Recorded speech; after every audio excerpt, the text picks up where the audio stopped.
जय माता दी मेरे प्यारे दोस्तों, स्वागत है आपका हमारे चैनल में गुरु से मार्गदर्शन में। दोस्तों, आज हम बात करेंगे महादेव की। जी हाँ दोस्तों, देवों के देव महादेव। दोस्तों, महादेव शिवलिंग पर केवल अगर आप जल चढ़ा देंगे तो महादेव हमारे प्रसन्न हो जाएंगे। लेकिन क्या आप जानते हैं महादेव को भूल कर भी नहीं अर्पित करना है। यह कुछ चीज़ें झेलना पड़ सकता है उनका क्रोध आपको। तो दोस्तों, आज हम बात करेंगे महादेव को आपको क्या चढ़ाना है, क्या नहीं चढ़ाना है, यानी कि शिवलिंग पर हम क्या अर्पित कर सकते हैं और क्या चीज़ नहीं अर्पित करना है। महादेव शिवलिंग पर केवल जल चढ़ाने से ही प्रसन्न हो जाते हैं, इसलिए उन्हें भोलेनाथ भी कहा जाता है। लेकिन शास्त्रों में कुछ ऐसी चीज़ें को बताया गया है जिन्हें भगवान शिव को अर्पित करने से वह क्रोधित हो सकते हैं। इसके पीछे की पौराणिक कथाएं भी मौजूद हैं। तो दोस्तों, आइए आज बात करेंगे कि हमारे हिंदू धर्म में भगवान शिव को महादेव कहा जाता है। जैसा कि आप सभी को पता है, महादेव कहा जाता है, भोलेनाथ कहा जाता है, बहुत सारे उनके नाम होते हैं। तो दोस्तों, आज हम बात करेंगे कि आप शिवलिंग पर कौन सी चीज़ें चढ़ाएं और कौन सी चीज़ें ना चढ़ाएं।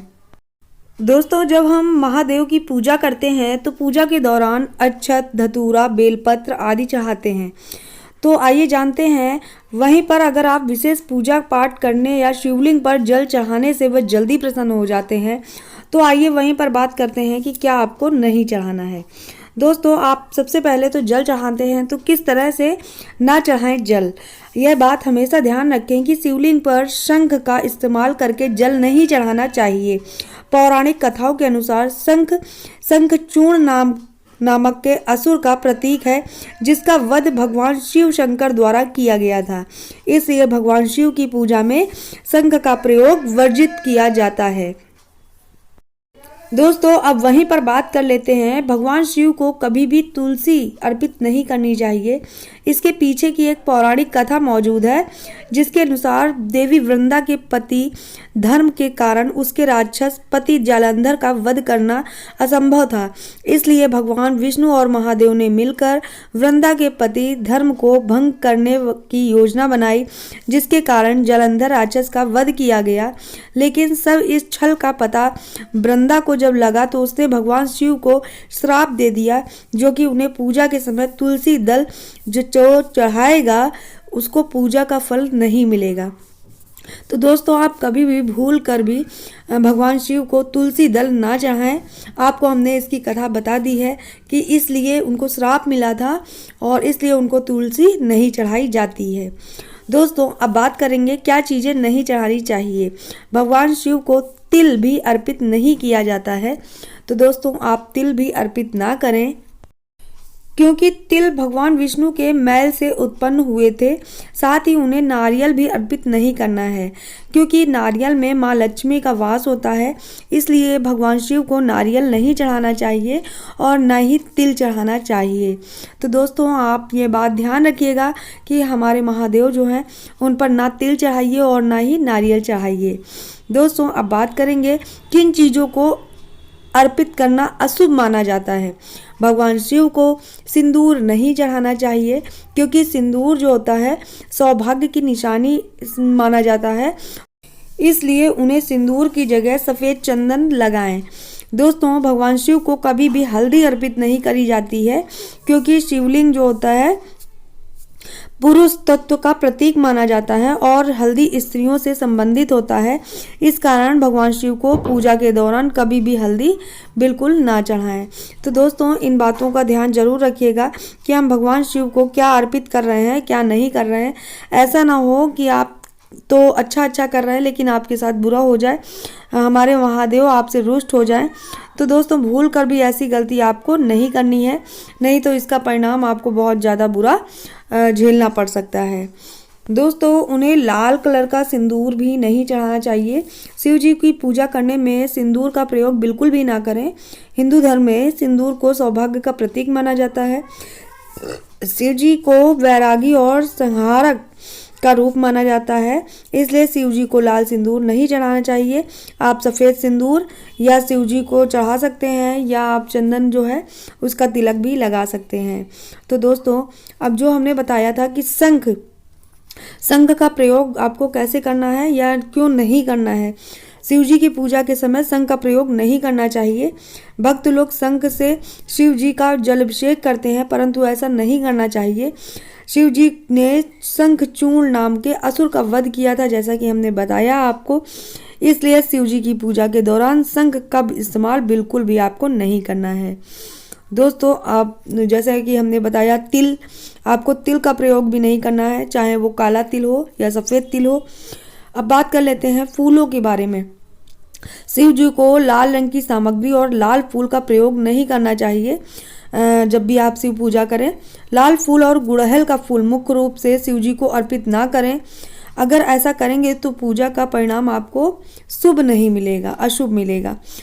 केतकी का फूल आप जानते होंगे, शिव जी को केतकी के फूलों का प्रयोग करना वर्जित माना जाता है।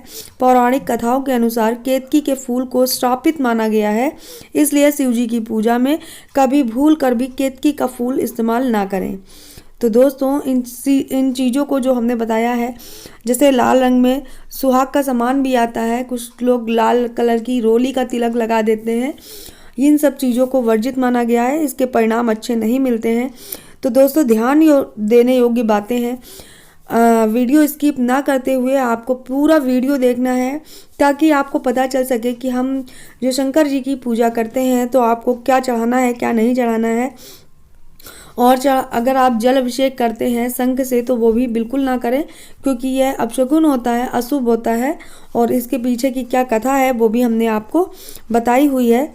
तो दोस्तों, अगर जैसे कि सिंदूर क्यों नहीं चढ़ाते हैं, दोस्तों महिलाएं जो होती हैं अपने पति की लंबी उम्र के लिए मांग में सिंदूर लगाती हैं। भगवान शिव विनाश के देवता हैं, उन्हें सिंदूर बिल्कुल भी पसंद नहीं है। तो इस बात का विशेष ध्यान रखें कि भूल कर भी आपको सिंदूर नहीं चढ़ाना है।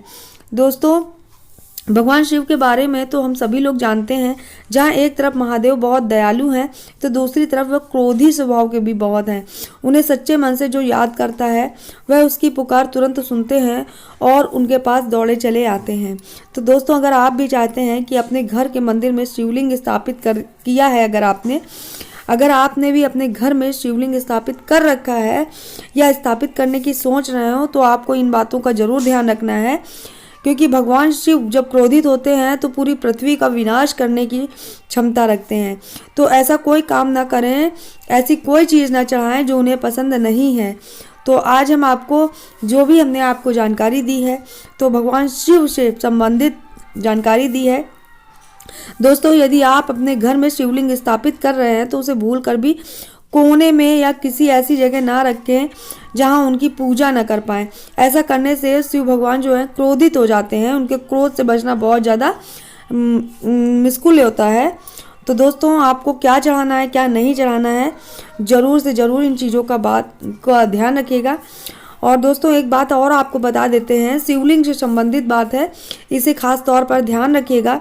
जिस जगह पर आप एक बार शिवलिंग स्थापित कर दें तो वहां से उन्हें हटाइए नहीं। अगर किन्हीं विपरीत कारणों से शिवलिंग को एक दूसरे स्थान से मतलब बदलते हैं, स्थापित करते हैं कहीं दूसरी जगह, ऐसी नौबत आ जाती है, तो इस बात का ध्यान रखें कि शिवलिंग को हटाने से पहले उसे गंगा जल और ठंडे दूध से स्नान कराएं, उसके बाद ही उस जगह को बदलें। ऐसा अगर आप नहीं करते हैं तो शिव भगवान जो है क्रोधित हो जाते हैं। दोस्तों, अब आपको एक चीज़ और बता देते हैं कि कुछ लोग होते हैं जो सोचते हैं कि सीधे दुकान से पैकेट वाला दूध खरीद लाते हैं और महादेव पर चढ़ा देते हैं। ऐसा करने से बहुत ज़्यादा बचें। शिवलिंग पर हमेशा बर्तन से दूध चढ़ाना चाहिए। दूध चढ़ाते वक्त एक बात का ध्यान जरूर रखें, दूध बिल्कुल ठंडा होना चाहिए। भले ही बाहर का हो, कैसा मौसम हो, आप इसकी परवाह ना करें। आप उनको जब भी दूध चढ़ाएं तो ठंडा ही दूध चढ़ाएं। अब दोस्तों, एक बात और आपको बता देते हैं, शिवलिंग आप जब भी खरीदें तो इस बात का जरूर ध्यान रखें, शिवलिंग स्थापित करने से पहले इस बात का ध्यान रखें कि शिवलिंग सोने, चांदी या पीतल का बना होना चाहिए। एक बात और ध्यान रखनी है कि बिना सांप वाला शिवलिंग भूल कर भी घर में नहीं लाना चाहिए। दोस्तों, आप जब भी किसी शिव मंदिर जाते होंगे तो आपने देखा होगा कि शिवलिंग के ऊपर एक पानी का भरा पात्र लटका होता है, जिससे हर समय पानी टपकता रहता है। इसलिए आप जब भी अपने घर में शिवलिंग की स्थापना करें तो पानी की व्यवस्था ठीक तरह से कर लें। दिन हो या रात हो, हर समय शिवलिंग के ऊपर पानी गिरते रहना चाहिए। दोस्तों दूसरी चीज़ है, शिवलिंग को कभी अकेले नहीं छोड़ना है। तो जब भी आप अपने घर में शिवलिंग की स्थापना करना हो तो इस बात का ध्यान रखें कि शिवलिंग को कभी भी अकेला ना छोड़ें। इनके साथ माता पार्वती या गणेश जी की मूर्तियों को रखना बहुत ज़्यादा ज़रूरी है। दोस्तों आप शिवलिंग को चंदन का टीका लगा सकते हैं, बहुत ज़्यादा शुभ होता है क्योंकि चंदन का टीका जो होता है पवित्र और ठंडा माना जाता है, इसलिए आप शिवलिंग पर चंदन का टीका जरूर लगाएं। दोस्तों आज मैंने आपको बहुत सारी ऐसी बातें बताई हैं जो महादेव से संबंधित है, हमारे शिवलिंग से संबंधित है। आशा करती हूँ कि आपको आज की ये जानकारी बहुत ज़्यादा अच्छी लगी होगी। दोस्तों अगर आपको ये जानकारी अच्छी लगी हो तो अपने रिश्तेदारों में, फ्रेंडों में शेयर करना बिल्कुल ना भूलें। और अगर आपको पसंद आई हो तो मेरा चैनल सब्सक्राइब जरूर कर लें। ऐसी अच्छी जानकारी हम आपके लिए लेकर आते रहेंगे दोस्तों। तो दोस्तों आज से अगर आप गलतियां कर रहे हैं ये चीज़ें तो बिल्कुल भी ना करें। फिर मिलेंगे अगले वीडियो में। स्वस्थ रहिए, मस्त रहिए, अपना ख्याल रखिए। जय माता दी दोस्तों।